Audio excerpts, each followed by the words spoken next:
बिहार के पूर्व मुख्यमंत्री व महान समाजवादी नेता जननायक कर्पूरी ठाकुर को उनके 100वीं जयंती पर भारत सरकार ने देश का सबसे सर्वोच्च सम्मान भारत रत्न से सम्मानित करने का फैसला किया है।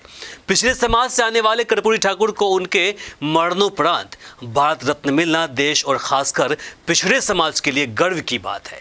बहुत खुशी की बात है कि इस महान व्यक्तित्व जिसने अपने संपूर्ण जीवन काल में गलत के साथ समझौता नहीं किया, राजनीति में परिवारवाद का डटकर विरोध किया, पिछड़े समाज के लोगों को समान इज्जत देने की बातें की, महिला और पुरुषों को समान इज्जत देने की वकालत की। इतना ही नहीं, उनकी ईमानदारी को लेकर कहते हैं कि वे इतने ईमानदार थे कि दो बार मुख्यमंत्री और बाद में बिहार विधानसभा में नेता प्रतिपक्ष भी रहे। साल 1952 में पहले विधायक चुने जाने के बाद आजीवन तक वह किसी न किसी सदन के सदस्य रहे। इतने हम पदों पर रहने के बावजूद आखिरी समय तक उनके पास ना तो रहने का घर था और ना ही कोई गाड़ी, यहाँ तक कि उनके पास अपनी पैतृक जमीन भी नहीं थी। अगर ऐसे महान अद्वितीय व्यक्ति को सर्वोच्च सम्मान भारत रत्न से नवाजा नहीं जाएगा तो किसे मिलनी चाहिए? मेरा मानना है कि ऐसे महान व्यक्तित्व को उनको जीवित रहते ही इस सम्मान से नवाजा जाना चाहिए था, लेकिन देरी से ही उन्हें देश का सर्वोच्च सम्मान भारत रत्न से नवाजा जाएगा। अब सवाल उठता है कि लोकसभा चुनाव 2024 का नजदीक आते ही केंद्र सरकार का इस फैसले का क्या मतलब? तो जरा इस रिपोर्ट पर गौर कीजिएगा। राजनीतिज्ञों की माने तो यह फैसला देश और खासकर बिहार में बसे लगभग 63% पिछड़ा और अति पिछड़ा वर्गों को रिझाने के लिए ली गई है। कुछ महीने पहले बिहार में जातिगत जनगणना हुआ था। उस गणने में ये बातें सामने आई थी कि बिहार में लगभग 63% आबादी पिछड़ा और अति पिछड़ा वर्गों की है, जिसमें ओबीसी 27.12% और ईबीसी 36.101% है।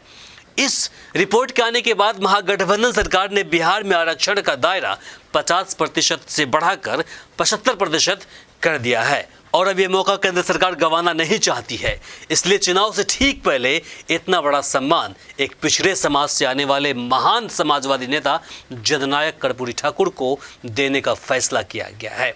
वो बात अलग है कि कर्पूरी ठाकुर को देश का सर्वोच्च सम्मान भारत रत्न उनके जीवित रहते ही मिलनी चाहिए थी, क्योंकि इन्होंने समाज के लिए जो काम किए हैं उसे पूरा हिंदुस्तान, खासकर जीवित बिहारवासी कभी नहीं भूल पाएंगे। अब आप सोच रहे होंगे कि इस फैसले से राजनीति या चुनाव का क्या लेना देना, तो जरा सुनिए। इसका अनाउंसमेंट होते ही राजनीति गलियारे में घमासान मच गया है और घमासान ऐसा मचा है जिसे देखकर और सुनकर आप भी कहने पर मजबूर हो जाएंगे कि भाई चुनाव कुछ भी करा सकता है। केंद्र से लेकर बिहार की सभी पार्टियां इसकी क्रेडिट लेने में लगी हुई है। इस फैसले के बाद कर्पूरी ठाकुर को अपना गुरु मानने वाले पूर्व मुख्यमंत्री एवं समाजवादी नेता लालू प्रसाद यादव कहते हैं, मेरे राजनीतिक और वैचारिक गुरु स्वर्गीय कर्पूरी ठाकुर जी को भारत रत्न अब से बहुत पहले मिलना चाहिए था। हमने सदन से लेकर सड़क तक ये आवाज उठाई, लेकिन केंद्र सरकार तब जागी जब सामाजिक सरोकार की मौजूदा बिहार सरकार ने जातिगत जनगणना करवाई और आरक्षण का दायरा बहुजन हितार्थ बढ़ाया। डर ही सही राजनीति को दलित बहुजन सरोकार पर आना ही होगा। वहीं मुख्यमंत्री नीतीश कुमार ने इस फैसले पर हार्दिक प्रसन्नता व्यक्त की है। उन्होंने इस निर्णय को सही बताया। मुख्यमंत्री ने कहा कि कर्पूरी ठाकुर की 100वीं जयंती पर यह सर्वोच्च सम्मान दिए जाने की घोषणा दलितों, वंचितों और उपेक्षित तबकों के बीच सकारात्मक भाव पैदा करेगा। जबकि प्रधानमंत्री नरेंद्र मोदी ने इस घोषणा के तुरंत बाद एक्स पर पोस्ट करते हुए लिखा, यह पुरस्कार न केवल समाजवादी नेता कर्पूरी ठाकुर के उल्लेखनीय योगदान का सम्मान करता है, बल्कि हमें एक अधिक न्यायपूर्ण और न्याय संगत समाज बनाने के लिए उनके मिशन को जारी रखने के लिए भी प्रेरित करता है। केंद्रीय गृह मंत्री अमित शाह ने इस फैसले के लिए पीएम मोदी का आभार व्यक्त किए हैं।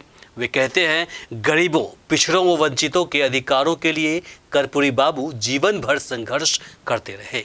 देश के जनमानस के लिए उनके समर्पण को भुलाने की बहुत कोशिश हुई, मगर मोदी सरकार ने उन्हें भारत रत्न से सम्मानित करने का निर्णय लेकर उनके विचारों को अमर बनाने और हर गरीब, शोषित और वंचित को सम्मान देने का काम किया। इसके लिए प्रधानमंत्री श्री नरेंद्र मोदी जी आभार। इतना ही नहीं, केंद्र और बिहार सरकार ने जननायक कर्पूरी ठाकुर को सर्वोच्च सम्मान भारत रत्न से नवाजे जाने को लेकर दिल्ली और पटना में भव्य समारोह रखा।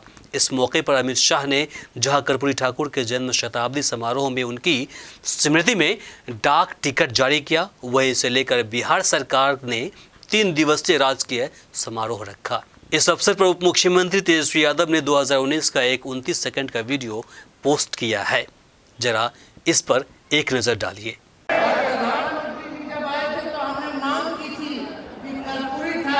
भारत रत्न अवार्ड दिया जाए, लेकिन प्रधानमंत्री जी ने विधानसभा के प्रांगण में एक शब्द नहीं बोला। तो इस मांग को फिर से हम लोग दोहराते हैं कि कर्पूरी जी को भारत रत्न मिलना चाहिए। समर्थन में तो सब लोग हाथ उठा के बताइए। बहुत बहुत धन्यवाद। जय हिंद। अब आपने समझा लोकसभा चुनाव से ठीक पहले इस सर्वोच्च सम्मान देने का क्या मायने है। हालांकि इस सम्मान के हकदार पूर्व मुख्यमंत्री व महान समाजवादी नेता जननायक कर्पूरी ठाकुर दशकों पहले थे। बाकी अगले एपिसोड में आपको हम इनकी जीवनी और महत्वपूर्ण क्रिया की जानकारी साझा करेंगे, जिसे आपको जानना बेहद ज़रूरी है। आप देख रहे थे वी आवर्स न्यूज़। अगर आप हमारे चैनल पर नए हैं तो उसे सब्सक्राइब कर लें। अगर आप हमें फेसबुक पर देख रहे हैं तो पेज को फॉलो करना बिल्कुल ना भूलें। ये जानकारी कैसी लगी कमेंट बॉक्स में लिखकर ज़रूर बताएं और इस वीडियो को अधिक से अधिक शेयर करें। नमस्कार, शब ख़ैर।